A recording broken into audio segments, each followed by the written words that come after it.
Bienvenue sur Coran de ton cœur, le podcast qui t'aide à reconnecter ton cœur à ton Coran. Je suis Oustada Zainab, enseignante dans les sciences du Coran et médecin. Et depuis plus de 15 ans maintenant, j'apprends aux femmes à comprendre et à vivre leur Coran au quotidien.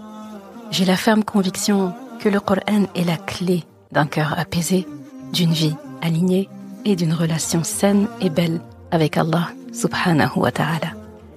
À travers ce podcast, je t'invite chaque semaine à puiser dans les merveilles de notre Coran et dans les sagesses de notre bien-aimé Muhammad sallallahu alayhi wa sallam, pour redonner un nouveau souffle à divers pans de ta vie.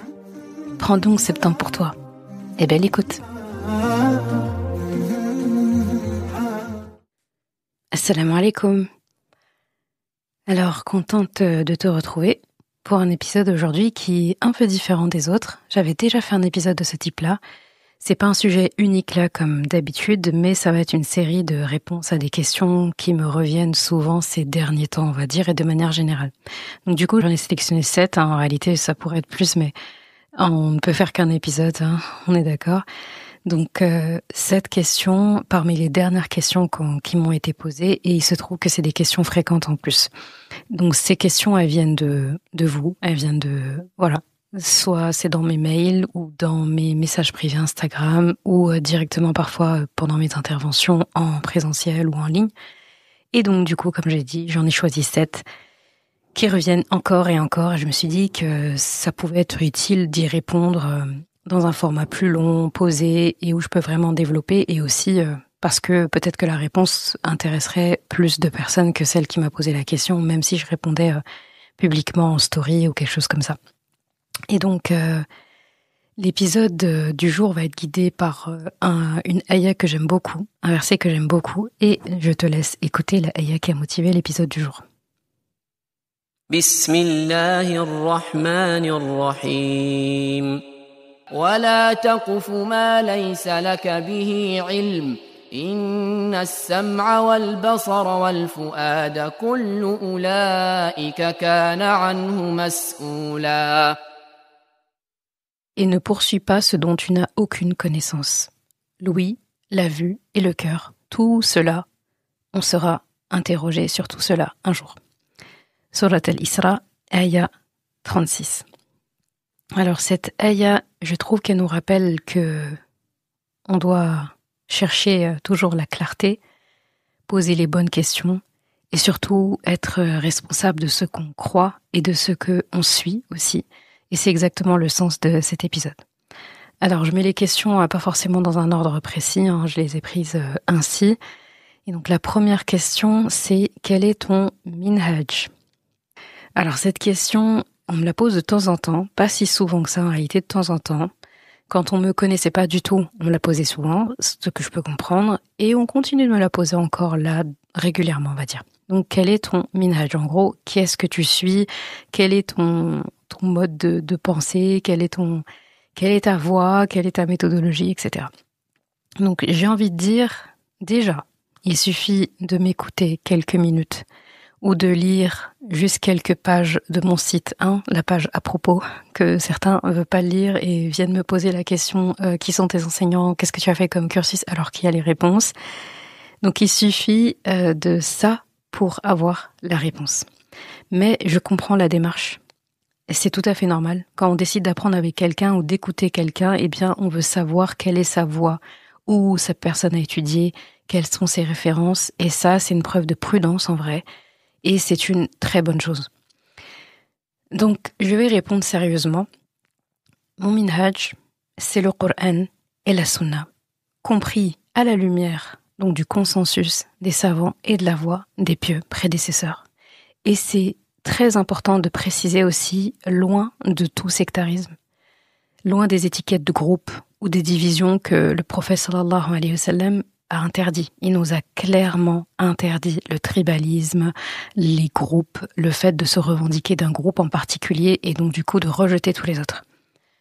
On suit le Coran et la Sunna. Maintenant, si la question c'est quels sont les savants que tu suis, là encore, je préfère être claire, il n'y a pas un seul savant ou une liste fermée de 5 noms à brandir par exemple et genre tout le reste serait à rejeter. Il n'y a pas 5 savants en islam et tout le reste, on les rejette. Ça, c'est une vision qui est trop réductrice. Et surtout, c'est injuste envers les centaines, peut-être même les milliers de savants dont on n'entend pas forcément beaucoup le nom, et ça ne diminue pas du tout à leur grande science.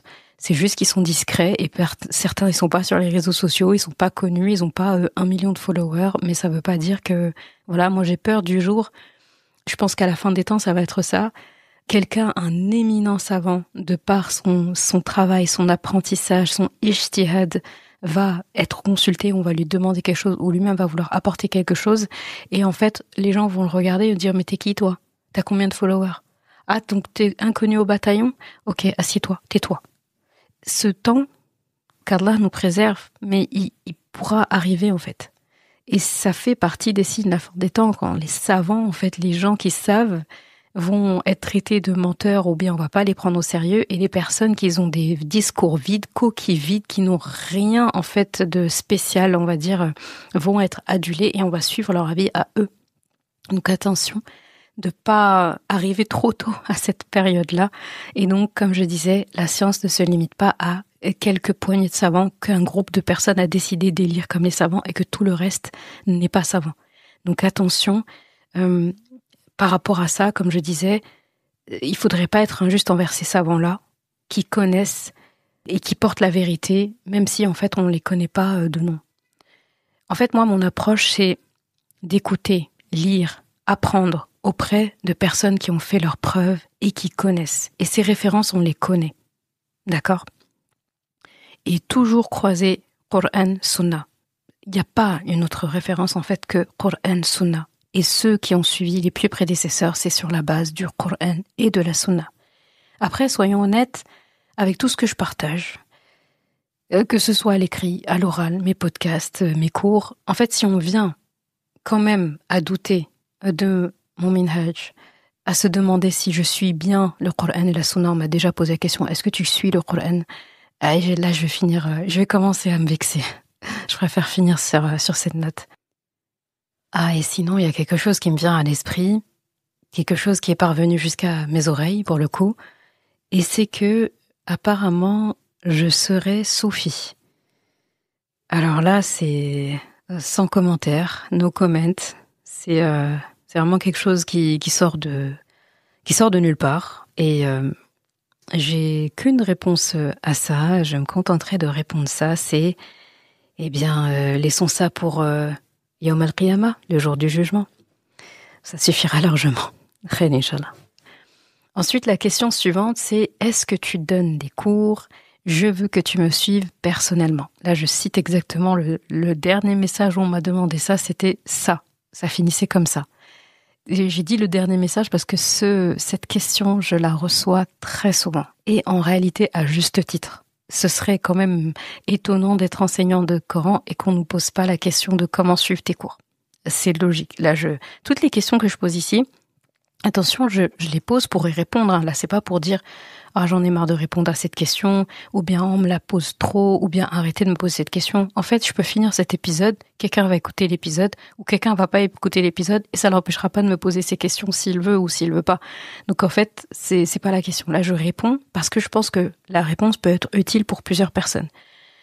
Donc, pour répondre à cette question qui me revient très souvent, est-ce que tu donnes des cours et je veux que tu me suives personnellement. Alors là, je vais être très honnête avec toi, avec tous ceux qui écoutent. Oui, j'ai donné des cours pendant des années, plus d'une 15aine d'années. Et en fait, donc ça fait tout ce temps-là, plus de 15 ans que j'accompagne des élèves, que ce soit en individuel, en groupe. C'était des sessions régulières, des suivis, des classes que j'ai gardées parfois même très longtemps, machallah. Je n'en parlais pas forcément beaucoup publiquement sur les réseaux en disant « Ah là, j'ai tel cours, là, j'ai ceci, cela », pour la simple et bonne raison que je n'avais plus de place à ce moment-là. Et je voulais pas créer de frustration et en fait, souvent, je gardais les mêmes groupes. Et en fait, j'essayais plutôt d'être fidèle à ces groupes-là et de garder une continuité avec elles. Et au fil des années, parce que c'est ça le plus important, parce qu'en réalité, c'est pas seulement le nombre d'élèves qu'on a, ça, on pourrait ouvrir des créneaux en réalité, et Allah met la baraka dans le temps, ça, on pourrait. Mais au fil des années, ma vie, elle a changé, en fait. Mon emploi du temps s'est énormément alourdi entre mes études de médecine, mes responsabilités professionnelles, il y a quand même de mon cœur aussi là, et bien sûr mes enfants. Là j'ai envie de dire mes enfants, c'est ceux qui me prennent le plus de mon temps parce qu'en fait je suis leur mère et je suis aussi leur école au quotidien. Leur école numéro 1 c'est moi. Et j'ai dû faire des choix. Et l'un de ces choix c'est de ne plus proposer aujourd'hui de suivi individuel du mois, en tout cas.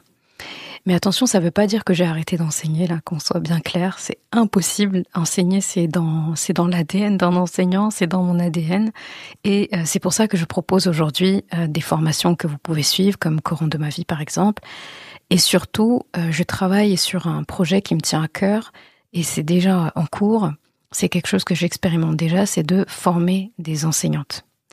Former des femmes à la méthodologie prophétique pour qu'elles puissent, à leur tour, transmettre l'amour du Coran avec éthique, avec profondeur et avec une approche centrée sur Allah. En gros, la méthode Coran mon cœur aussi, quoi.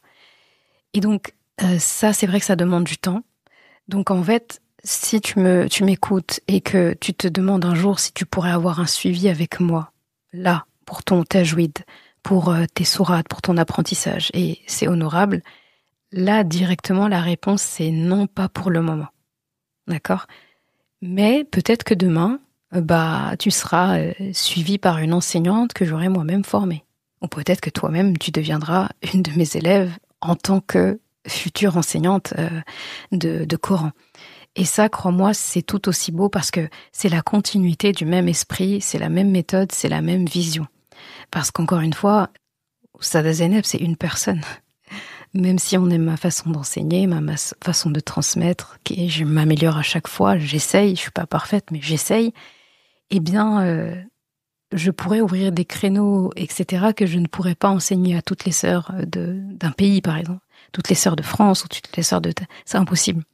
Par contre, là où je pense être utile, c'est transmettre ma méthode. Afin que demain, je quitte ce monde, j'ai laissé une méthodologie facile à suivre, on va dire. C'est pas ma méthode, c'est celle du prophète sallallahu alayhi wa sallam en réalité qu'on utilise et qu'on adapte à aujourd'hui, qu'on adapte à notre ère aujourd'hui, nos outils d'aujourd'hui. Le fait qu'on soit une femme ou un homme aussi, c'est pas la même manière d'enseigner. Une femme, maman, une personne qui travaille, une personne qui a des difficultés, une personne qui est plus âgée ou plus jeune, c'est pas la même façon de faire. Donc on adapte ça au profit de la personne. Et ça nécessite énormément de pédagogie, énormément de méthodologie. Et c'est une tâche très challengeante. C'est noble, mais ça me donne des transpirations et des sueurs froides des fois, parce que je me rends compte que c'est énorme comme travail. C'est énorme comme responsabilité. Mais je m'y colle. De toute façon, j'ai pas vraiment eu le choix, ça s'est présenté à moi. Et il y a des choses, des fois, on va consulter Allah pour ça. On prend une décision et on dit, je vais consulter Allah. Et il y a des fois, subhanallah, dans notre vie, et ça t'est certainement déjà arrivé, où en fait, c'est pas toi qui consultes Allah au sujet de quelque chose, c'est Allah qui te met la chose sur ton itinéraire et te dit, tu vas le faire, en fait. Et ça sonne comme une évidence. Eh bien, voilà. Donc, sois patiente, du coup. Si t'es une sœur et que tu m'écoutes, sois patiente. Le moment venu, j'annoncerai en tout cas l'ouverture des inscriptions pour celles qui voudront devenir enseignantes, Inch'Allah. Et à travers elles, mon souhait, c'est que le Coran continue de rayonner encore dans encore plus de foyers, encore plus de vies, encore plus de cœurs, encore plus de femmes et finalement des hommes aussi qu'elles ont formés, déjà leurs fils, etc. Donc voilà. Et effectivement, j'enseigne qu'aux femmes. Hein. Je pense que c'est assez évident. Quand on doit enseigner le Coran, il y a une certaine proximité avec les élèves. Il y a une proximité, il y a aussi des voix qui sont échangées, des récitations de Coran. Moi, par exemple, je récite pas le Coran avec tajwid, avec mélodie, en dehors d'un cercle exclusivement féminin, parce qu'on est plus à l'aise et parce que voilà, la voix, quand elle est embellie, c'est comme chanter devant des hommes, quoi. C'est pas pareil. Donc du coup, là, je pense que c'est assez évident, parce que c'est une question qu'on me demande aussi des fois. On me dit, mais pourquoi tu partages pas tes récitations, etc. sur Internet ou sur Instagram ou autre. J'ai dit, oula. Ça se voit que tu me connais pas bien parce que normalement la réponse c'est ah ben non. Par contre, quand on est dans un cercle de femmes, des lectures pendant la Ramadan, mathalan, ou bien quand je fais cours avec les sœurs, on récite en direct et il y a pas de filtre, quoi. Voilà pour cette question. Ensuite, la troisième question que j'ai sous la main, c'est comment apprendre le Coran en moins d'1 an. Donc ça, la sœur a posé la question pour moins d'1 an, mais parfois j'ai d'autres questions qui se ressemblent et qui ressemblent à celle-là et qui sont plutôt, voilà, j'aimerais apprendre le Coran en 2 ans, ou bien moi j'aimerais finir telle sourate ou telle portion avant telle date, avant Ramadan prochain, j'aimerais avoir appris ça, etc. Donc du même registre. En tout cas, fixer un délai, et souvent c'est des délais relativement courts, je trouve. C'est souvent 2 ans, 1 an, quelques mois, etc. Alors là aussi, je vais commencer par quelque chose d'important. Là, ici, c'est faire un arrêt sur la formulation ici de la question et de toutes les questions qui ressemblent à celle-là. Parce que déjà, j'ai un peu du mal avec la phrase « finir le Coran ». Même si des fois, on l'emploie, peut-être même moi, je l'ai déjà employé, je suis pas en train de me disculper. On ne dit pas « finir le Coran » déjà. Parce que ça, c'est... Voilà, on me le dit, des fois. Là, j'ai dit comment apprendre le Coran en moins d'1 an. C'est moi qui ai reformulé un peu comme ça. Mais en réalité, ce que je reçois le plus souvent, c'est comment je peux finir le Coran en 1 an. Ça se dit pas. Parce qu'en fait, on ne finit pas le Coran. Le Coran, on ne finit jamais de le comprendre. Parce que finir le Coran, c'est finir de le comprendre, de l'appliquer, de le réviser, de le transmettre. Et ça, on finit jamais. On finit jamais. Ce qu'on peut finir, par contre, c'est la mémorisation. Quand on a appris la dernière sourate du Coran qu'on devait apprendre, on reçoit pas le wahi, on reçoit pas la révélation et descend pas sur nous. C'est passé, c'est fini. Donc quand on a appris notre 114e sourate, qu'Allah l'accorde à tous, là oui, on a fini de mémoriser.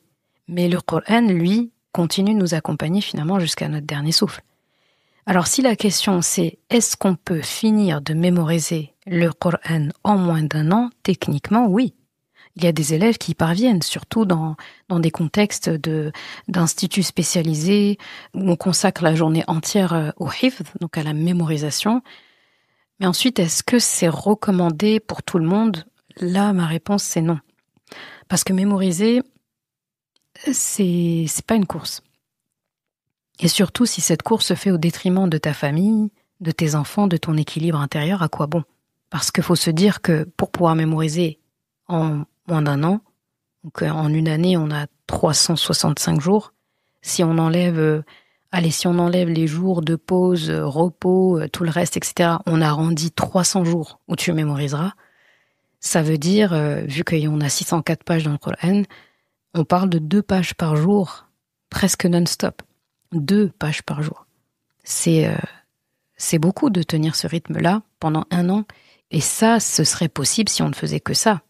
Parce qu'en plus, plus tu cumules de la mémorisation et plus les révisions doivent suivre derrière. Parce que apprendre et mémoriser, finalement, c'est pas la partie la plus difficile. Par contre, garder ce qu'on a mémorisé, bonne chance. Et plus on va apprendre d'une manière concentrée et réduite dans le temps, et plus on cumule de sourates dans le panier des révisions. Et ça, faut suivre derrière, faut assumer. Moi, ça m'est arrivé avec des élèves de ralentir leur rythme de mémorisation. Et donc, elle-même me disait, mais en fait, je suis capable de mémoriser cette page. Je peux faire aujourd'hui cette page-là de Coran, je peux faire 1 page par jour. J'ai dit oui, mais là, le problème, c'est que ça veut dire qu'en 1 semaine, tu as fait une sourate de 7 pages, par exemple. Tu as fait 7 pages, d'accord. Ça, quand tu viens juste de démarrer, ça te fait une révision. Donc, tu fais 7 pages. Mais j'ai dit, mais là, on était arrivé à un moment où elle avait beaucoup de mal à suivre dans ses révisions. Donc j'ai dit là, quand je te freine dans ta mémorisation, c'est pas ta capacité de mémorisation là que je suis en train de viser ou que je suis en train d'essayer de réguler, mais c'est derrière pour suivre, pour la révision. Et c'est de mon devoir, c'est ma responsabilité de te tirer la sonnette d'alarme si tu risques en fait de pas bien prendre soin de ce que tu as déjà mémorisé. On prend toujours plus d'attention sur ce qu'on a déjà par rapport à ce qu'on n'a pas encore acquis. On est d'accord, c'est comme dans la vie. Tu vas prendre soin de ta famille avant de prendre soin des étrangers. Tu prends soin des amis que tu as avant de vouloir en acquérir d'autres. Sur les réseaux sociaux, j'aime bien aussi dire, il faut prendre soin de ses followers avant de vouloir en acquérir plusieurs. Moi, je suis toujours étonnée de voir des gens qui veulent atteindre le 1 million, et ils ont le droit. Mais pour le coup, en fait, ils dénigrent un peu ceux qui sont déjà là. Oh, je n'ai que 100 followers. Oh, je n'ai que 500 000 followers. Oh là là. Et en fait, ils visent le 1 million, mais en fait, les 500 000 qui sont là, c'est pour faire joli. Tu les respectes pas. Si tu veux atteindre les 1 million, c'est parce que les 500 000, ils sont déjà là. Et tu en cherches 500 000 autres. Mais occupe-toi de ceux qui sont là. Et si tu t'occupes de ceux qui sont là, ils seront des ambassadeurs pour les autres. Et ça va se propager naturellement. Si ce que tu fais, c'est correct, si tu as la bonne façon de faire, ça va venir. Faut toujours prendre soin de ce qui est déjà en notre possession, avant de vouloir plus. On remercie Allah pour ce qu'on a, avant d'en demander plus. C'est pareil. Et donc, cette élève-là, par exemple, je l'avais ralentie. Et quand elle a compris ma démarche, sa révision s'est solidifiée, et là, elle a pu reprendre ce rythme-là. Je lui ai pas dit d'arrêter de mémoriser tout court, mais je lui ai dit, on ralentit. D'autres aussi, carrément, il faudra les stopper pendant un temps déterminé, pas un temps étalé, mais il faut marquer le coup et il faut orienter l'élève. Et ça, comme je disais, si on mémorise, par exemple, pour revenir à notre exemple de tout à l'heure, en moins d'1 an, bonne chance. Et ça, c'est compliqué pour quelqu'un qui ne consacre pas toute sa journée au Coran. En gros, quelqu'un qui est dénué de responsabilités type les enfants, un travail très prenant, des gens sous sa responsabilité. Mais quand c'est le cas, faut faire un choix. Faut faire un choix. Donc, et il se trouve que la personne qui m'avait posé la question était maman. Là, d'un côté, j'ai salué son courage, parce que c'est beau, en fait, de vouloir se challenger comme ça. Mais en fait, comme je disais tout à l'heure, si ça, c'est au détriment de sa famille, parce que c'est beaucoup moins de temps qu'elle va passer avec sa famille, beaucoup moins de temps qu'elle va passer avec ses enfants. Et tes enfants, tu es leur première école. Donc si tu négliges l'école de tes enfants, pour toi aller apprendre quelque chose, où on t'a pas du tout obligé à te mettre dans cet état, c'est compliqué. Et tu peux aussi le faire au détriment de ta santé ou de ton intérieur. Parce que si ça nécessite, en fait, si ça fait que tu dors beaucoup moins, mais sur une longue période dans l'année, que en fait tu ne te reposes pas, t'as pas de loisirs, t'as pas de temps de repos, tu fais, tu refais, et puis ça va aller avec des hauts et des bas. Moralement, attention, hein. Là, ça me fait penser à Surat Taha. Surat Taha, dès les premières ayats, Allah il en parle. Taha, ma anzalna alayka al-Qur'ana litashqa. Donc Allah dit ça au prophète sallallahu alayhi wa sallam. Taha, nous ne t'avons pas révélé le Coran pour que tu t'attristes. Ce serait le comble en fait que le Coran devienne un sabab pour ça. C'est pas pour cette raison qu'il a été révélé. Si le Coran n'embellit pas ton quotidien, ne te facilite pas la tâche, il y a un problème. Ça veut pas dire que ça va pas aller avec des difficultés, il faut se dépasser effectivement. On ne dit pas, oh mais si c'est pas complètement facile, si j'ai une petite difficulté pour mémoriser, ah ben non, ça veut dire que c'est pas fait pour moi. Non. Mais si ça te fait perdre ton équilibre, il y a un problème. Le Coran, il te dit, c'est marrant parce que tu ouvres les pages du Coran, si tu manques de sommeil ou tu fais nuit blanche pour apprendre, tu risques de tomber sur les ayats dans le Coran qui te dit, Allah, il a établi la journée pour travailler et la nuit comme couverture. Et là, ton Coran lui-même va te dire, faut pas m'utiliser comme alibi pour faire ton truc. Là, moi, je t'ai pas demandé ça. Donc, tu t'imagines, ce Coran pour lequel tu vas te dépasser et te mettre en grosse difficulté et en porte-à-faux, lui-même, dans ses pages, te dit, c'est pas ça. Je t'ai pas fait signer ça. Donc, l'équilibre. Tout en islam, c'est l'équilibre. Donc, à quoi bon si c'est comme ça? Et il y a autre chose aussi. Le prophète sallallahu alayhi wa sallam lui-même, le meilleur des hommes, a reçu le Coran en 23 ans. Allah aurait pu lui révéler ça en une nuit, en une seule fois. Mais il a choisi d'étaler ça sur 2 décennies, quand même. Pourquoi? Le Coran répond lui-même à cette question. كَذَلِكَ لِنُثَبِّتَ بِهِ فُؤَادَكَ dans Surat al-Furqan, afin de raffermir ton cœur. Alors si le cœur du prophète sallallahu alayhi wa sallam avait besoin de ce rythme-là, alors que dire du nôtre? Là, je parle pas nécessairement de 23 ans, t'es pas obligé de prendre 23 ans. Mais c'est l'exemple de prendre son temps. Ce qu'Allah a fait ici, c'est qu'il lui a fait prendre son temps, comme il a dit, afin de raffermir ton cœur. J'avais fait un épisode de podcast justement sur pourquoi le Coran n'a pas été révélé en une seule fois. Tout un épisode juste sur cette ayah, je t'invite à l'écouter.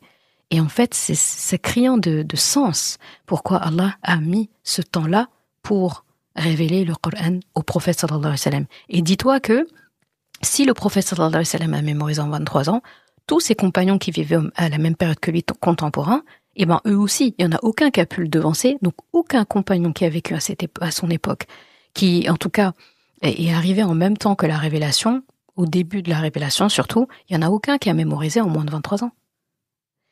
Et ceux qui ont pu mémoriser en moins de 23 ans, c'est ceux qui sont nés ou qui ont commencé ou qui ont attrapé, on va dire, l'apprentissage après que les révélations aient commencé. Ou un compagnon, par exemple, qui est né après la fin de la révélation, d'accord, donc la deuxième génération après, bah oui, là, le Coran est déjà compilé. Donc oui, il peut mémoriser en moins de 23 ans. Ou bien, il commence à mémoriser au moment où déjà la moitié du Coran est compilé. Oui, il peut mémoriser peut-être en moins de 23 ans. Mais sinon, tu prends Omar ibn Khattab, Ali radiallahu anhu, tu prends Abu Bakr as-Siddiq radiallahu anhum ajma'in, il n'y en a aucun qui pourra te dire j'ai mémorisé en moins de temps que le prophète sallallahu alayhi wa sallam, impossible. Donc, humilité, ici. Ne cherchons pas à se mettre dans des difficultés qu'Allah n'a même pas mis sur son prophète, sallallahu alayhi wa sallam. Et donc, mon premier conseil, après avoir dit tout ça, c'est prends ton temps. Mais attention, prendre le temps, ça ne veut pas dire s'éterniser sans programme.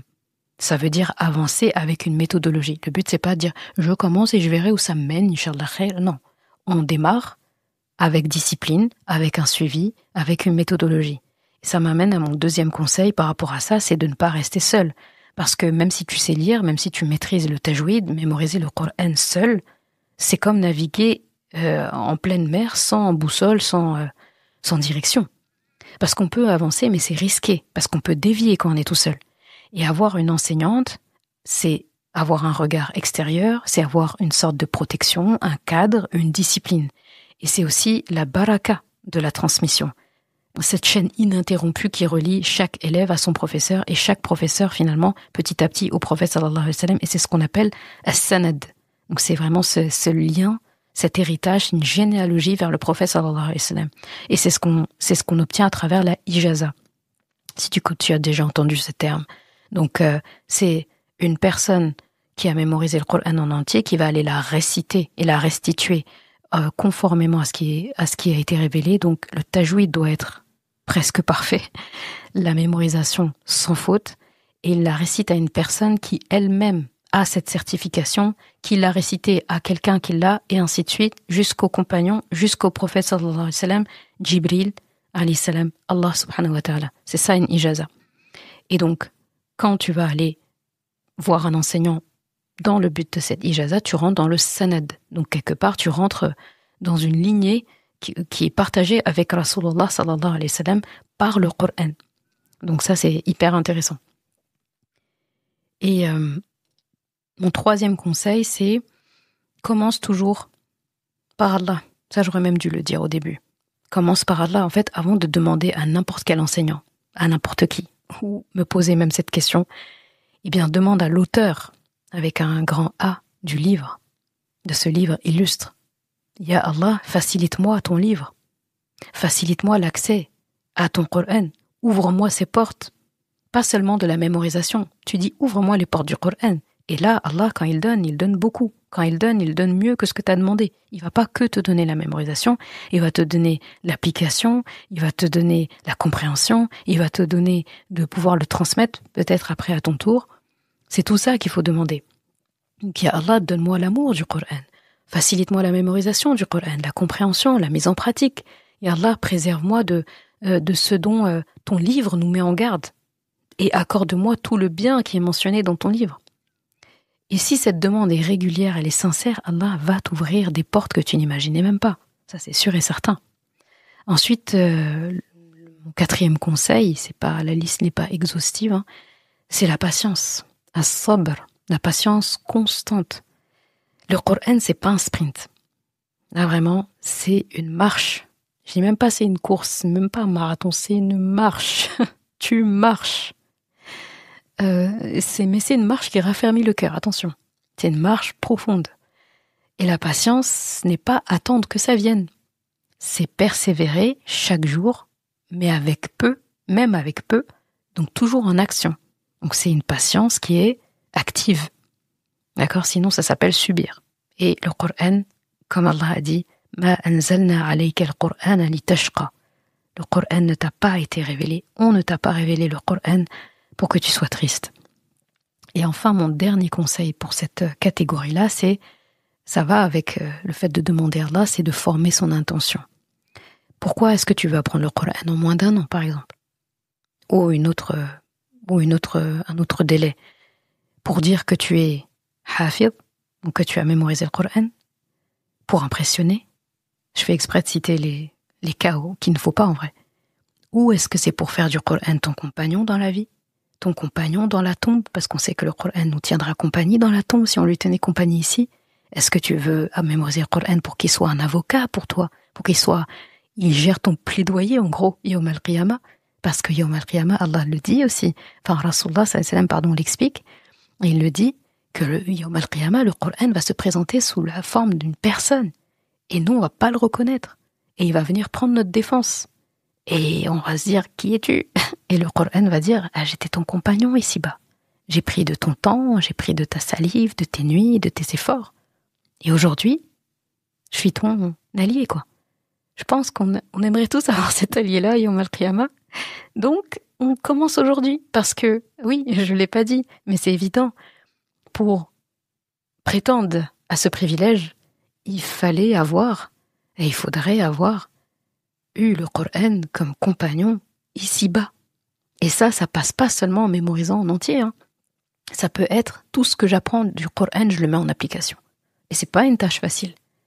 Ça, tu t'inscris en tant que sahib le Coran, celui qui est un compagnon du Coran, celui qui lit tous les jours, non-stop. C'est son habitude.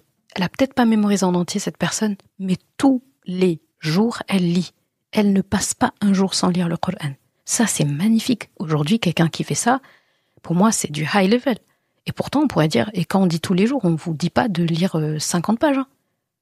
Une page, une demi-page, une ayah, tous les jours. Et allez, supplément, cette ayah que tu lis tous les jours, tu la médites. Tu cherches des informations à son sujet. Et cette ayah que tu lis tous les jours, eh bien, cette ayah que tu vas lire, et le lendemain tu en lis une autre, etc. À chaque fois que tu en lis une, tu fais des efforts pour créer un plan d'action par rapport à cette ayah et la mettre en application dans ta vie. Ça vaut plus que quelqu'un qui a mémorisé, par exemple, et qui n'applique pas ou qui fait le contraire de ce qu'il y a dans le Coran. Donc, être compagnon du Coran, c'est accessible. Mais il faut travailler. Et ça vaut le coup. Quand je vois que le jour où on aura vraiment besoin d'aide, où ce sera chaud, ce sera compliqué, ce jour-là, je pense que toute personne sensée aurait aimé avoir le Coran comme allié. Et bien, ça commence aujourd'hui. Et ça tombe bien parce que chez Coran de mon cœur, c'est ce qu'on essaie de créer chez les gens. Voilà. Qu'Allah nous l'accorde à tous. Donc, comme je disais, quelle est ton intention? Est-ce que c'est d'avoir le Coran comme compagnon dans ta vie, comme avocat, Yawm al-Qiyamah, comme compagnie aussi dans la tombe? Parce que la vraie réussite, c'est pas d'avoir mémorisé vite, mais c'est d'avoir mémorisé de façon durable, vivante et appliquée. D'accord? C'est vraiment des sciences appliquées quand on parle du Coran. Et d'ailleurs, si aujourd'hui je travaille à former des enseignantes, c'est justement parce que nous avons besoin de plus de femmes capables d'accompagner. C'est important. Aujourd'hui, machallah, il y a des instituts, il y a déjà des enseignantes, alhamdoulilah, il y en a de plus en plus, mais elles sont très sollicitées. Leurs places se remplissent vite et à juste titre, et c'est normal, mais la demande augmente et c'est un bon signe. Donc comme la demande augmente, eh bien il faut créer les asbab et les occasions en fait. Il faut multiplier les sources de transmission pour que le Coran reste vivant dans les maisons, parce que qu'Allah nous préserve du jour où le Coran disparaîtra de cette terre et disparaîtra des maisons. Et ça va être le cas à la fin des temps. Ce sera tellement le chaos sur terre, il y aura tellement la fitna, façade, la turpitude, que la présence du Coran ne sera même plus en fait possible. Donc le Coran va être effacé, des livres, des mémoires. Et ça, c'est vraiment fin des temps. Qu'Allah nous préserve de vivre à une époque où le Coran n'est pas. Ça, c'est horrible. Je préfère passer vite là, je peux pas penser à ça. Inch'Allah. Donc pour conclure à cette question, tu peux te fixer un rythme, tu dois avoir une méthodologie, mais laisse Allah te façonner par son livre. Lui. Comme il a façonné le prophète sallallahu alayhi wa sallam avec ce livre en 23 ans. Et ne cours pas derrière la vitesse, cours derrière la sincérité et la constance dans ce que tu fais, Inch'Allah. Ensuite, on passe à la question suivante, la 4e question. Et c'est, est-ce qu'on peut apprendre le Coran seul? La sœur me demande ça. Elle me dit, mais sa question exactement, c'était, mais est-ce qu'on peut pas mémoriser le Coran seul si on a déjà appris le tajwid et si on sait déjà lire fluidement en arabe? Et à la fin, c'était une double question. J'ai trouvé intéressante la deuxième partie de la question. Je me dis, bah, ça tombe bien, on va y répondre, parce que des fois, je reçois cette question. Et elle me dit, mais qu'est-ce que ça veut dire Oustada? Parce que je vois ça devant ton nom, des fois, Oustada Zeynab, et je le vois des fois devant les noms d'autres personnes. Qu'est-ce que ça veut dire exactement? Et est-ce qu'on doit vraiment appeler, est-ce qu'on doit le dire? Donc, j'ai trouvé les questions plutôt, assez intéressantes. Donc, très bonne question, comme je disais, qu'on m'a posée. Double question, et on va y répondre. Alors, on va commencer par la première partie de la question, c'est donc est-ce qu'on peut apprendre le Coran seul? Eh bien, il faut d'abord préciser. Mémoriser et apprendre, c'est pas la même chose déjà. Parce que là, elle m'a parlé d'apprendre. Mémoriser, oui. Mémoriser, c'est retenir des mots, c'est retenir les versets, c'est retenir les verbes. Mais apprendre le Coran, c'est autre chose. Apprendre le Coran, c'est apprendre à l'appliquer, c'est apprendre ses conditions de révélation, les circonstances, c'est apprendre ses finalités, c'est apprendre ses sciences, ulum al-Qur'an, c'est apprendre sa profondeur, c'est apprendre à le transmettre aussi un jour, et c'est apprendre à le vivre. Et ça ne se fait pas tout seul. Voilà. Même pour la simple mémorisation, si on veut que ce soit solide, il faut savoir lire correctement, il faut maîtriser le tajwid, et ça s'apprend pas du tout seul. Que tu passes par des livres, des vidéos, un professeur en face à face, il y a forcément quelqu'un derrière qui t'enseigne. Personne n'apprend le tajwid tout seul dans sa chambre sans jamais être corrigé. Et donc, une fois que tu as les bases, est-ce que tu peux mémoriser seul? Techniquement, oui. Tu peux avancer. Parce que tu as déjà les bases. Mais attention, tu n'es pas à l'abri de glisser des fautes dans ce que tu apprends, de mémoriser avec une erreur de voyelle, une erreur de tajwid. Et le plus grand risque, c'est que la première mémorisation d'un passage, le premier ancrage, moi je dis toujours c'est le plus important, il y a un risque que ça reste dans ta mémoire avec cette erreur-là. Et après, bonne chance pour corriger. C'est plus compliqué de corriger quelque chose qui a été ancré au départ avec une faute. C'est pas impossible, attention, mais c'est difficile. Je préfère être honnête. Et c'est comme si tu avais gravé une faute d'orthographe au burin dans ta mémoire. C'est très difficile quand on commence à mal écrire, ou on respecte pas les règles de la langue qu'on apprend, au moment où on devait le faire, c'est-à-dire au début de l'apprentissage enfant. Quand on est adulte, c'est très difficile de corriger cette tendance aux fautes d'orthographe. C'est pas facile. Et donc derrière, faut resculpter encore et c'est pas facile. Donc nous, on cherche à se faciliter la vie, pas à la rendre compliquée parce que c'est pas ce qui nous a été demandé. Donc oui, tu peux mémoriser seul, mais fais toujours valider tes pages à quelqu'un. C'est ce qui fait la différence entre un hifz, donc une mémorisation qui est fragile, et un hifz qui est solide. Il y a un autre point aussi qui me vient, c'est que tôt ou tard, si tu veux une ijaza, je l'espère, donc c'est ce que je mentionnais tout à l'heure, donc une licence de récitation avec un isnad, une chaîne de transmission qui remonte de toi au prophète sallallahu alayhi wa sallam, puis à Jibril, puis à Allah, tu devras réciter ton Coran en entier devant un professeur qui est qualifié pour. Et pas seulement le réciter presque sans faute, avec un tajwid impeccable. Alors imagine si tu as mémorisé seul et qu'à ce moment-là, tu arrives avec des erreurs cumulées. Là, le professeur te demandera de tout reprendre et parfois même de tout recommencer à lui réciter, avant même d'être éligible à réciter la récitation d'ijaza. Et autant faire correctement dès le début, en fait, c'est ce que je veux dire. En fait, faut vraiment pas se compliquer la tâche. Si je prends mon exemple, mes pages de Coran, parce que c'est pas obligé de réciter ces pages au même professeur. En tout cas, je parle pas de l'ijaza, je parle de quand on a fini d'apprendre quelque chose, une page, 2 pages, une demi-page. À chaque fois, il faut la faire valider avant de passer à la suite. Ça, c'est pas obligé d'être avec la même enseignante du début à la fin du Coran. L'essentiel, c'est d'avoir récité à quelqu'un. Et comme je disais, dans mon cas, mes pages de Coran, je les ai récitées à plusieurs personnes. Certaines, c'était à mon enseignante, Cheikha Nadia, qu'Allah la préserve. D'autres, c'était à Oustada Rahmata, qu'Allah la préserve.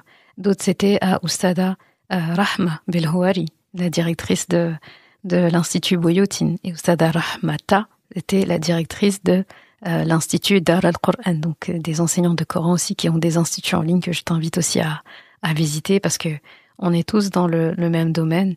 On est tous à avancer dans le bien. Il n'y a pas une qui est plus légitime, on va dire, que l'autre. On œuvre tous pour Allah. Donc, il n'y a pas de concurrence. Donc, c'est normal dans mes épisodes que tu m'entends parler d'Ost Institut, alors que je suis une école de Coran aussi.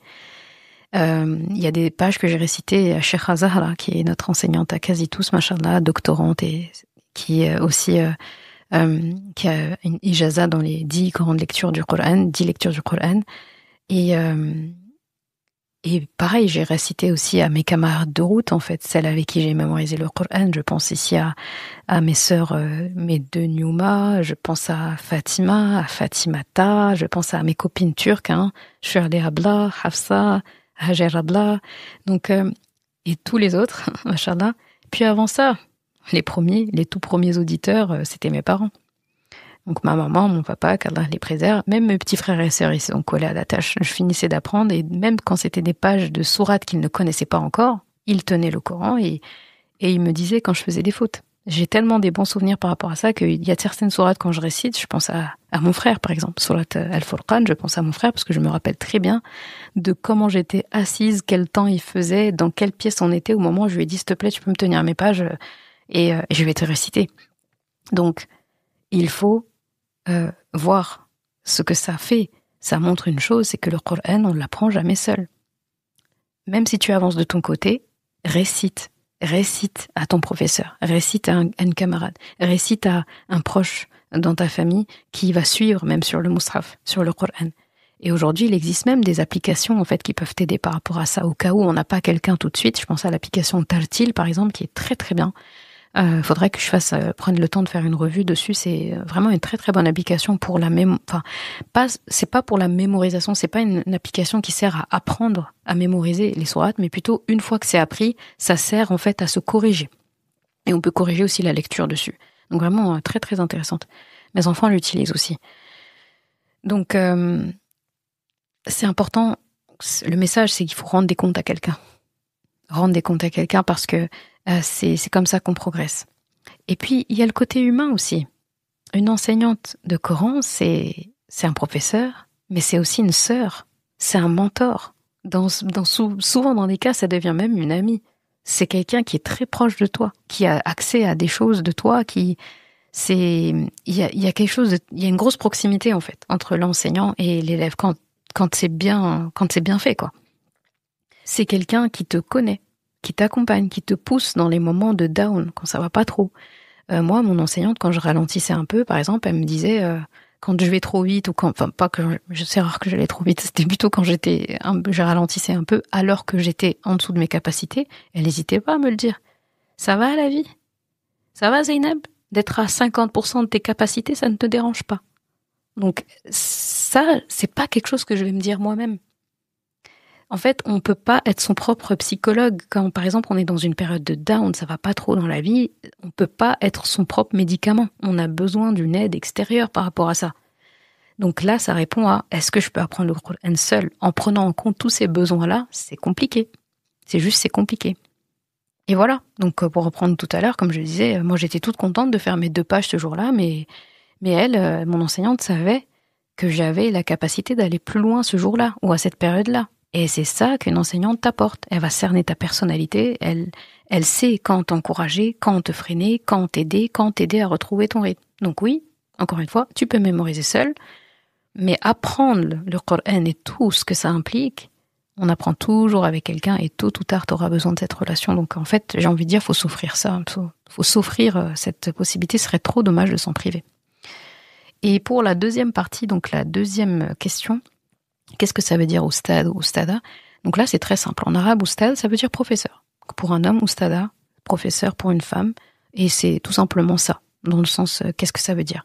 Et quand tu vois écrit oustada, un tel, oustada Zeynab, oustada Asmahan, oustada une telle, un tel, Rahmata, etc., ça veut dire, c'est comme si tu disais un peu madame la professeure, par exemple, ou monsieur le professeur. C'est une marque de respect. C'est une marque de respect comme on dirait docteur, un docteur en médecine, ou on dirait maître, un avocat. C'est une manière de reconnaître que la personne enseigne, qu'elle a la légitimité dans cette transmission. Et j'en profite en fait de cette question pour dire quelque chose de très très important. C'est au sujet de l'éthique qu'on doit à celui ou celle qui nous transmet une science. Encore plus quand cette science est le Coran. Personnellement, moi, j'ai toujours eu beaucoup de pudeur et d'humilité à dire directement de m'appeler d'une façon ou d'une autre. D'accord? Je pense que les gens sont adultes, ils savent. Mais je préfère enseigner par l'exemple. Plutôt que de dire faites ceci, faites cela, je préfère donner l'exemple. Et vraiment, comme je dis, ça, pour moi, ce n'est pas une question d'ego, et c'est pas une question de respectez-moi, mais c'est une question de respect pour le Coran lui-même. Je m'explique. Par exemple, personnellement, je n'appelle jamais mes enseignantes du Coran par leur prénom. Sauf une qui est une très très grande amie déjà dans la vraie vie, qui est à la fois mon enseignante et mon amie proche. Mais même dans ce cas, si je parle d'elle à quelqu'un d'autre, je mets toujours Oustada devant, ou Sheikha. Toujours. Pourquoi ? Parce que ce n'est pas seulement la personne que j'honore, c'est ce qu'elle porte. C'est la parole d'Allah qu'elle porte et qu'elle transmet. Et pour moi, ne pas respecter une certaine étiquette vis-à-vis de son enseignant de Coran, c'est très problématique. Parce que si tu ne respectes pas celui ou celle qu'Allah a mis sur ta route pour t'ouvrir l'accès à son livre, comment est-ce que tu veux espérer respecter le livre lui-même ? Moi, j'aime bien dire que je ne suis qu'une entremetteuse. Une entremetteuse entre toi et le Coran. Mon rôle, c'est de t'introduire le Coran, de t'accompagner s'il faut, quand tu en as besoin. Et quand tu peux voler de tes propres ailes, mon rôle, c'est de m'éclipser. Mais même là, l'enseignant ou l'enseignante de Coran n'est jamais loin. Aujourd'hui encore, je continue, moi, de demander conseil à mes enseignantes. Je continue de réciter à certaines d'entre elles. Et je ne suis pas à l'abri qu'une faute de tajwid se glisse si je ne fais pas attention. Et là-dessus, je suis contente d'avoir toujours une supervision. Parce qu'en fait, la parole d'Allah, elle n'est parfaite que par lui-même, que par sa récitation à lui-même. En dehors de ça, c'est pas parfait. Alors, je ne pourrais pas appeler mes enseignantes de Coran par leur prénom parce que ce serait effacer la reconnaissance aussi que je leur dois pour tout ce qu'elles m'ont transmis. Et surtout, ce serait, pour moi, c'est personnel, manquer de respect au Coran qu'elles m'ont transmis et qu'elles m'ont permis de connaître et d'aimer. Et si un jour on arrive à un point où on ne respecte plus nos enseignants et on les appelle comme monsieur et madame tout le monde, si je puis me permettre, il ne faut pas s'étonner que le Coran lui-même perde la place qu'il devait avoir dans notre vie. Parce que l'étiquette qu'on a vis-à-vis du porteur du Coran reflète en réalité l'étiquette qu'on doit vis-à-vis de la parole d'Allah. Et d'ailleurs, il y a des hadiths, nombreux hadiths du prophète sallallahu alayhi wa sallam qui parlent du comportement qu'on doit avoir envers le porteur et le transmetteur du Coran et le respect qu'on lui doit et le privilège qu'il a dans certaines assemblées de s'asseoir en premier, de présider en premier, de diriger la prière en priorité. C'est autant de choses en fait qui nous élèvent en réalité. Ça élève la personne qui accorde ce respect-là, plus que la personne qu'on respecte, on va dire. Et attention, ça ne veut pas dire que les enseignants de Coran sont une élite. Ça, moi, je suis contre ça. C'est pas une élite, ils sont pas au-dessus du peuple. En fait, c'est des gens du peuple, tout simplement. On est des gens du peuple. Je suis quelqu'un du peuple, tu es quelqu'un du peuple, nous sommes des gens du peuple. Mais les enseignants de Coran, les porteurs du Coran, portent quelque chose qui vient d'Allah directement. Sa parole, c'est pas rien. La parole d'Allah, Allah l'a assimilée au nour. Il a dit que c'est un nour. Et le nour porté par quelqu'un dans son cœur et en plus en totalité dans sa mémorisation, c'est forcément quelque chose d'énorme. Et quelque chose à respecter. Donc, c'est quelque chose qu'on honore quand on dit Oustad, Oustada. Voilà pourquoi, quand j'écris Oustada Zeynep, ce n'est pas pour me grandir moi-même, qu'Allah nous préserve de faire ça, de se grandir soi-même. Juste la phrase, elle donne la chair de poule. Allah Musta'an. Ça fait trop bizarre de dire ça. C'est parce que c'est comme ça qu'on m'a transmis les choses. On m'a transmis le respect envers mes enseignants. Donc moi, je transmets la même chose. Et c'est comme ça que je vais transmettre. En fait, j'encourage chaque musulman, chaque musulmane à respecter de manière générale ses enseignants, surtout quand c'est des enseignants de Coran ou en lien avec la religion. Parce qu'à la fin, appeler Oustada à quelqu'un, c'est pas un titre honorifique pour la personne que t'appelles Oustada ou Oustad, mais c'est un titre de respect envers la parole d'Allah que cette personne porte. Donc pour résumer, mémoriser seul, oui, mais c'est un peu fragile. Apprendre le Coran tout seul, moi je dirais non, c'est toujours avec quelqu'un. Et pour Oustada, voilà, simplement un mot en arabe en réalité pour dire professeur et tout ce que j'ai expliqué après. Ensuite, on passe à la 5e question. Et c'est comment est-ce que tu allies vie de femme, maman, études de médecine, travail et ton podcast que tu suis avec beaucoup de discipline. Je suis admirative et j'aimerais savoir quelle est ta recette pour allier tout ça.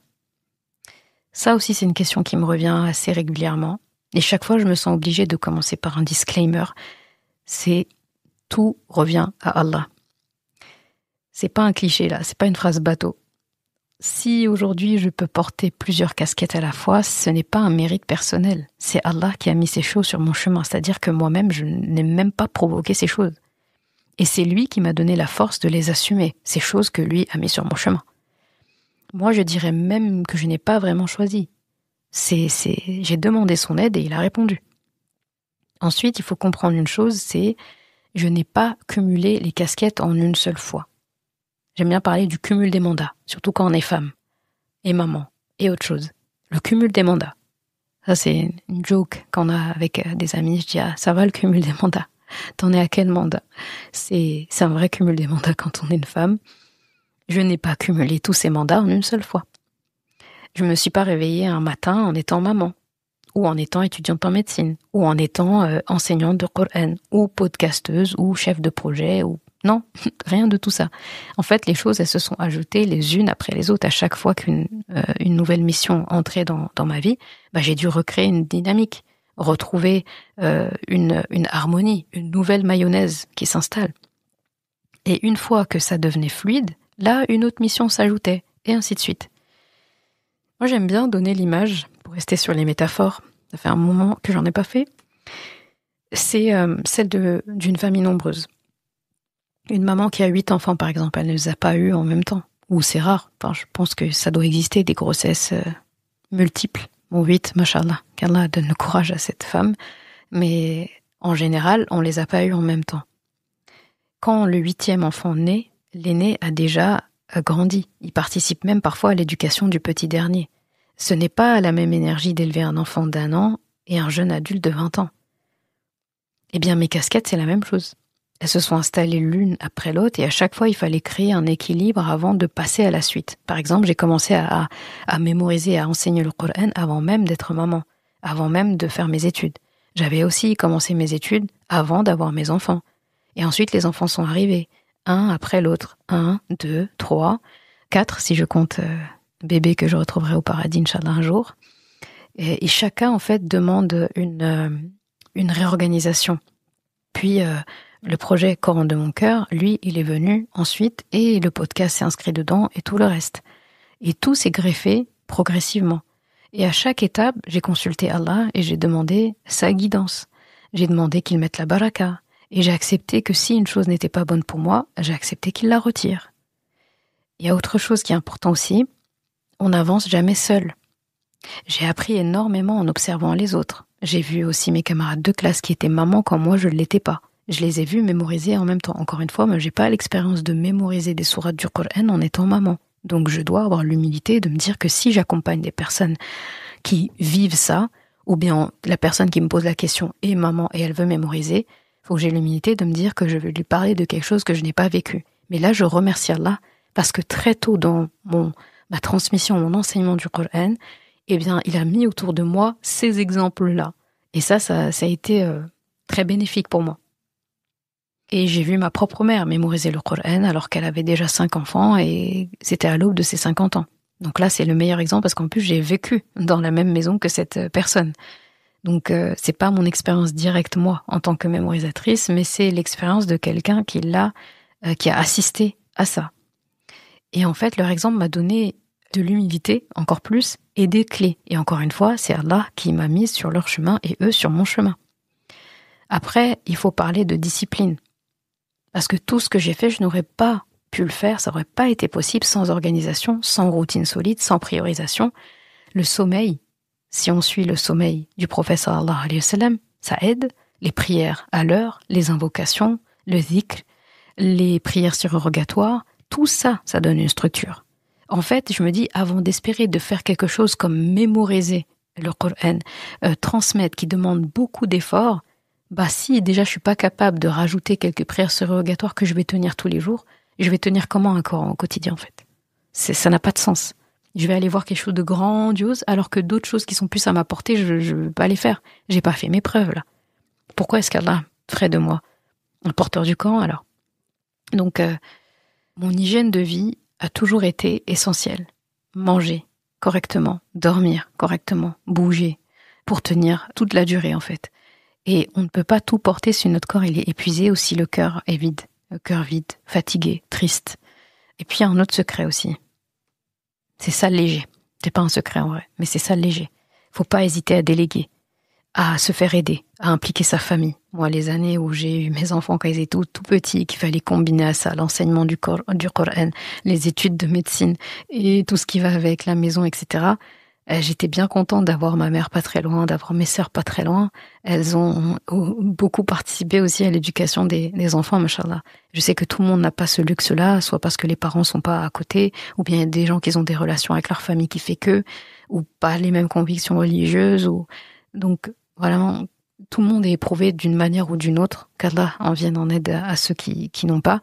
Mais si c'est pas la famille, il y a toujours des amis, il y a d'autres personnes, il y a le cadre, il y a là où on vit, etc. On n'a pas à tout porter seul. Allah ne nous a pas créés pour être tout seul. Il nous a créés en étant interdépendants. Et je dirais que chacun a sa propre recette. Si on parle de recette, pour reprendre ce que la sœur disait. Ce que moi j'ai pu allier, tu ne pourras peut-être pas allier ça de la même manière. Parce que tu n'es pas moi et je ne suis pas toi. Et toi, ce que tu allies, moi je pourrais pas faire ça comme ça non plus. Allah, en fait, il fait du sur-mesure.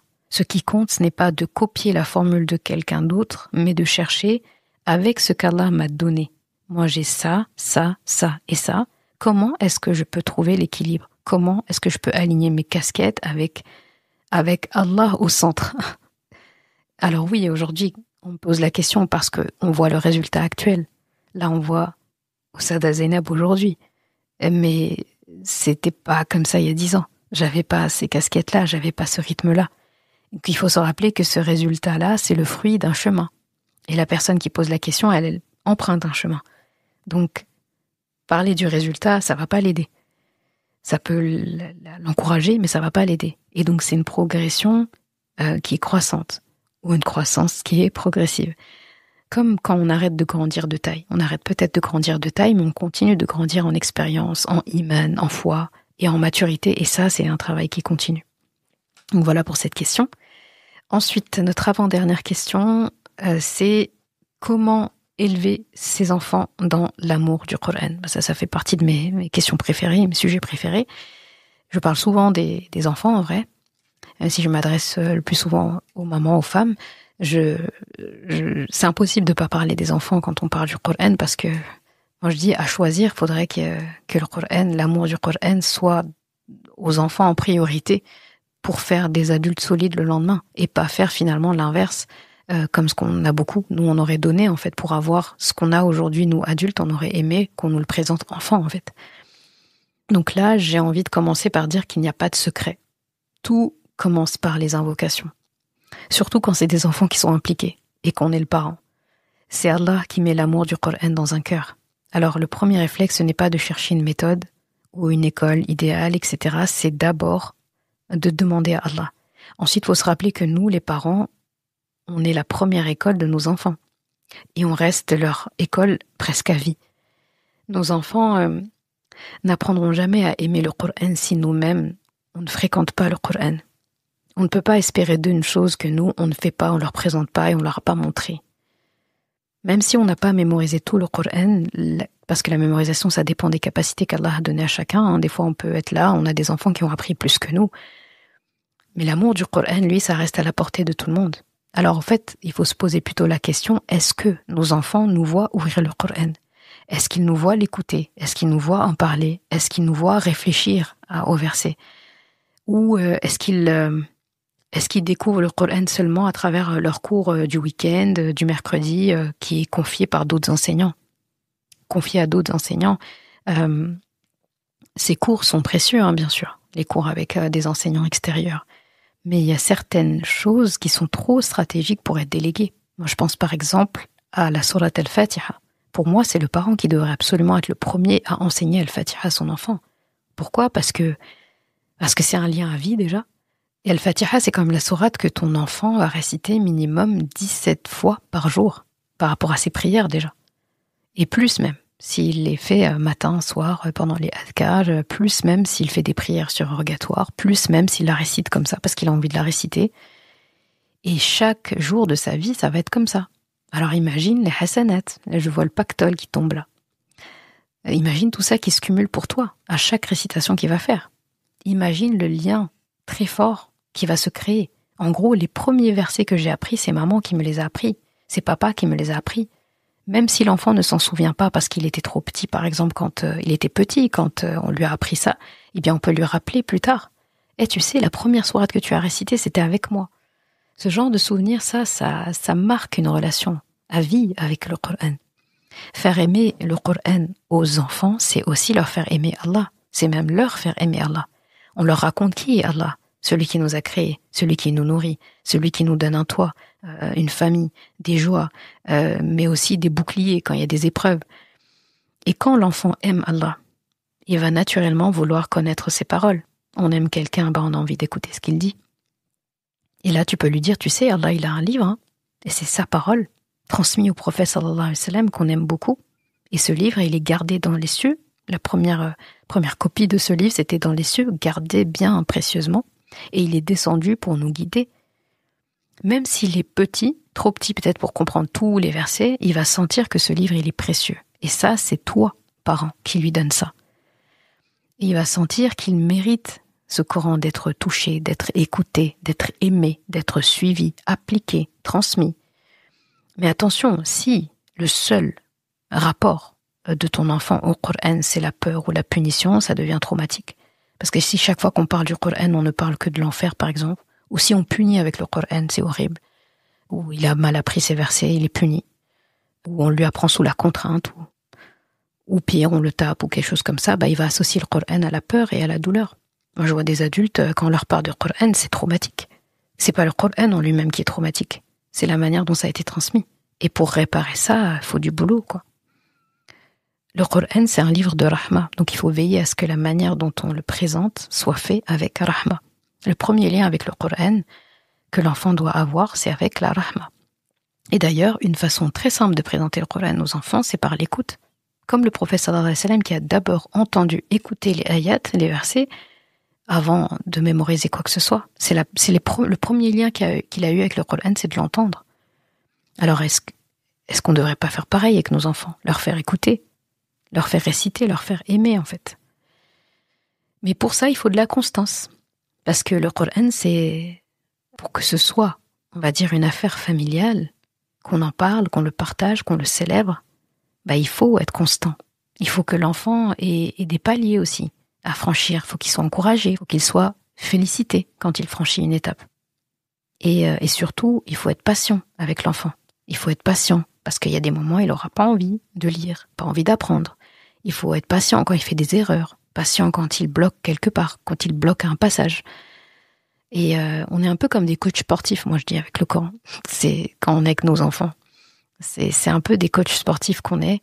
On les motive, on les corrige, on les félicite, et on reste dans la rahma. Vraiment, j'ai l'impression qu'on est des supporters, en fait. En résumé, faire aimer le Coran à ses enfants, c'est d'abord un travail sur nous-mêmes. C'est d'abord notre propre amour du Coran qui déborde pour que notre enfant puisse venir puiser sur ce qui déborde. C'est ensuite un travail de rahma, de patience, de constance, dans lesquels on est les premiers modèles. On est la première école de nos enfants. Et enfin, c'est un travail de reconnaissance. C'est reconnaître qu'au-delà de nos efforts, c'est Allah qui plante l'amour du Coran dans les cœurs, y compris dans le cœur de nos enfants. Alors, on arrive à notre dernière question. Celle-là, elle était intéressante. Je la reçois aussi souvent. Faut-il quitter les réseaux sociaux pour se préserver, surtout quand on mémorise le Coran ou on a envie d'avancer dans son apprentissage de la religion? Alors là, ma réponse, elle est claire. Je dirais non. Mais je précise. Non, il n'est pas obligatoire de quitter complètement les réseaux sociaux. Moi-même, c'est par les réseaux sociaux, bi'idhnillah, les réseaux sociaux que j'ai pu transmettre à des milliers de personnes l'amour du Coran, éveiller des envies de se connecter au Coran. Parce que, qu'on soit clair, les réseaux sociaux, c'est pas une école. Moi, je considère pas enseigner à travers les réseaux sociaux. Ce n'est pas suffisant pour apprendre. Mais c'est une impulsion. Les réseaux sociaux, ça doit être une impulsion. Ça doit être une porte d'entrée. Ça doit être un rappel. Donc, en réalité, dans les réseaux sociaux, on fait le rappel. C'est pour ça que j'ai toujours externalisé, par exemple, mes contenus. Mon podcast, il est sur une plateforme à part. Le site internet, c'est un site à moi, à part. La lettre du vendredi, donc que la newsletter que j'envoie tous les vendredis matin dans tes mails.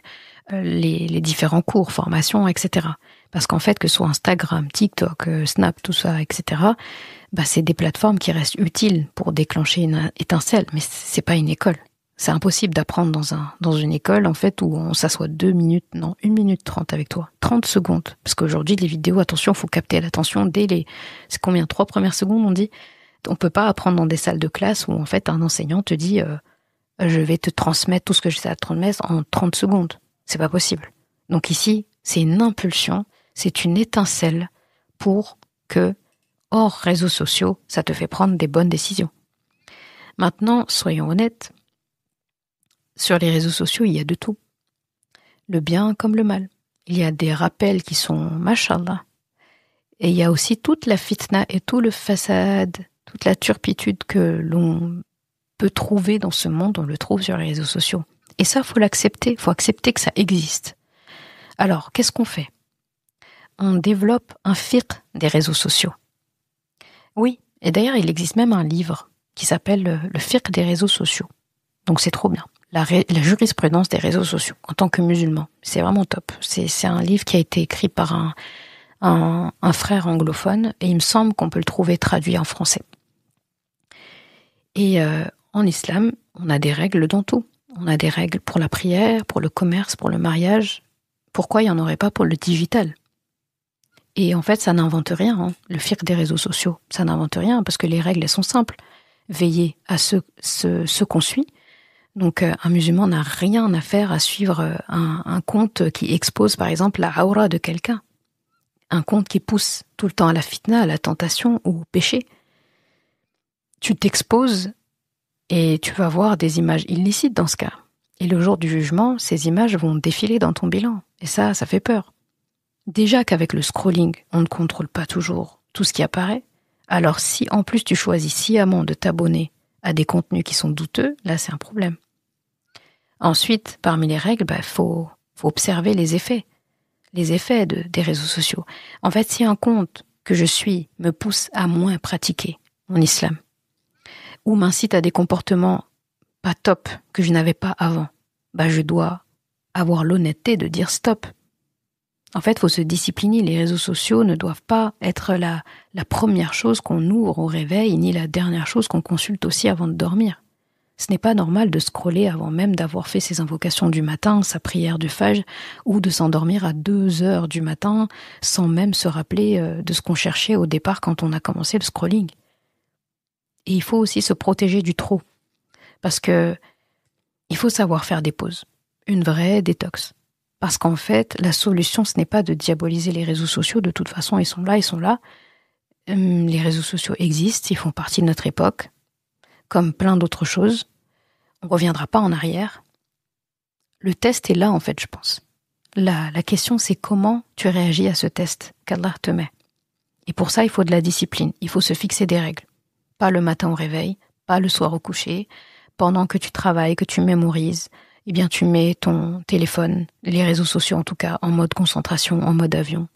Si ton travail passe par les réseaux sociaux, par contre, par exemple, tu as un commerce en ligne, faut te limiter à des rendez-vous précis dans la journée. T'as pas besoin de répondre aux DM tout du matin au soir non-stop. Parce que tu es maître de ton temps, maître de tes réseaux et pas esclave. Donc, d'ailleurs, ça me fait penser, est-ce que tu sais que l'inventeur du scroll infini, donc je connais pas son nom, j'ai pas retenu. Je suis pas douée pour retenir les noms de ces gens-là. Lui-même, une fois, il a parlé dans une interview et il disait qu'il était en dépression et qu'il avait regretté son invention, le scroll. Donc là, maintenant c'est trop tard, hein, c'est installé, on peut pas l'enlever, mais on peut le réguler. Et peut-être que c'est là aussi une épreuve par laquelle Allah nous élève, par laquelle il nous teste. Peut-être qu'un musulman qui, dans cette ère qui est saturée, là, s'il arrive à discipliner son regard, son temps, ses abonnements, peut-être qu'il obtiendra plus de récompenses que quelqu'un qui vit à une époque qui était peut-être plus simple, où il n'y avait pas tout ça. Attention aussi à une tentation qui est subtile des réseaux sociaux, c'est le fait d'épier, de de scruter la vie des autres. Poser des questions indiscrètes, vouloir tout savoir sous prétexte que « Ah, mais comme tu as partagé des parties de ta vie, tu vlogs, tu partages ta maison, ta famille, tes hobbies, etc. Ça me donne le droit, en gros, de poser des questions indiscrètes auxquelles tu ne veux pas répondre. » Ça, c'est pas normal. Le prophète sallallahu alayhi wa sallam l'a dit clairement. Quand il dit « Min husni islamil mar'ihi tarkuhu ma la ya'nih » quand il dit « Il fait partie du bel islam d'une personne le fait de délaisser ce qui ne la regarde pas. » Ça te regarde pas, tu laisses. Ça, c'est ça le bel islam. Ça veut dire que celui qui se mêle de ce qui le regarde pas n'a pas un bel islam. Vu que ça fait partie normalement du bel islam de délaisser ça. En fait, tu n'as pas à demander ce que personne n'a choisi de partager. Tu n'as pas à entrer dans ce qui n'a pas été confié à ta vue. Donc pour résumer, non, c'est pas nécessaire de quitter les réseaux sociaux en tant qu'obligation, sauf si on sent que ça nous ferait du bien et que nous, pour préserver notre intégrité, il faut s'en aller, oui, il faut s'en aller. Mais dire que c'est obligatoire pour tout le monde, peut-être pas. Mais c'est nécessaire d'avoir une éthique, d'avoir une discipline. Le musulman doit se demander qui est-ce que je suis quand je suis en ligne ? Qui sont mes abonnements ? Combien de temps j'y passe ? Qu'est-ce que ça a comme impact sur ma foi ? Est-ce que ça me rapproche d'Allah ou est-ce que ça m'en éloigne ? Est-ce que quand je ferme les réseaux sociaux, il y a des conséquences néfastes sur moi ? Et pour celles qui entreprennent de mémoriser le Coran, parce que c'est une question qu'on m'a posée aussi, par rapport au temps sur les réseaux, etc., tout simplement, souvenez-vous que les réseaux sociaux, ça peut être des voleurs de temps. Moi, je les appelle les voleurs de temps, mais aussi des voleurs de concentration. Aujourd'hui, je pense qu'on n'a jamais été autant en difficulté pour se concentrer qu'aujourd'hui, en fait. Subhanallah. Faut pas laisser un écran prendre la place du Coran dans nos cœurs. Si on veut progresser, il faut se fixer un moment précis, des moments précis. Faut réduire les écrans. Faut se rappeler qu'une heure de scroll en moins, c'est une heure de Coran en plus. Voilà, tout simplement. Donc pour finir, des conseils très pratiques, c'est de créer des zones sans écran. La chambre où on dort, par exemple, la salle à manger, les moments en famille. Donc là, c'est des zones entre guillemets. Ensuite, utiliser des applications de blocage, ça peut aider aussi. Des applications de blocage de temps, je voulais dire. Ça peut nous protéger de nous-mêmes, parce que ça protège notre temps. Donc ça nous protège de nous-mêmes, parce que nous sommes composés de temps, en fait, tout simplement. Qu'est-ce qui nous compose ? Notre temps. Si on n'a pas de temps, on n'est personne. Donc voilà. Ensuite, remplacer le réflexe d'ouvrir Instagram par un autre réflexe. Ouvrir le Coran. Ouvrir ton carnet de notes, ton carnet de doigts, une application qui a un rapport avec le bien-être, avec l'islam, etc. Et surtout, faut demander à Allah de te préserver de la fitna des réseaux sociaux, comme tu lui demandes de te préserver de toutes les autres tentations, parce que c'est une tentation. Et les réseaux sociaux, c'est pas une fatalité, en vrai, c'est un outil. Et tout comme outil, ça peut servir ou ça peut détruire, et là c'est à toi de choisir. Voilà pour ces questions-là. Inch'Allah, ça nous a fait quand même un bon paquet et pas mal de choses à dire. Donc j'espère que ça t'a éclairé et que ça t'a aussi rassuré sur certaines choses. On est tous en cheminement, avec nos limites, avec nos forces, avec nos faiblesses. Et rappelle-toi, le fil conducteur, donc la ayah que j'ai cité au début d'épisode, et ne poursuis pas ce dont tu n'as aucune connaissance. L'ouïe, la vue, le cœur, tout sera questionné. Et Yawm al-Qiyamah, tout ça, ce sera questionné. Le jour du jugement. Donc, il faut toujours chercher la clarté, la sincérité et le respect de ce qu'Allah attend de nous. Et qu'Allah mette la baraka dans nos vies, qui nous facilite l'amour de son Coran, de son livre, et nous garde droit dans son chemin vers le paradis. Amin ya Rabbal Alamin. Merci d'avoir écouté cet épisode. Et comme toujours, si ce podcast t'a apporté du bien, alors une chose à faire, t'abonner pour ne rien rater. Et si il te semble pouvoir être utile à d'autres personnes, sens-toi libre de le partager et même de laisser un commentaire et la note de ton choix sur ta plateforme d'écoute préférée. Ce sera une belle manière de me faire savoir que ce podcast doit continuer et être écouté par le plus grand nombre. Je confie à Allah subhanahu wa ta'ala le soin de préserver ta foi, ton honneur et ton cœur. Je te laisse à présent passer un bon moment avec ton Coran et je te dis à vendredi prochain pour un nouvel épisode. Assalamu alaikum wa rahmatullah.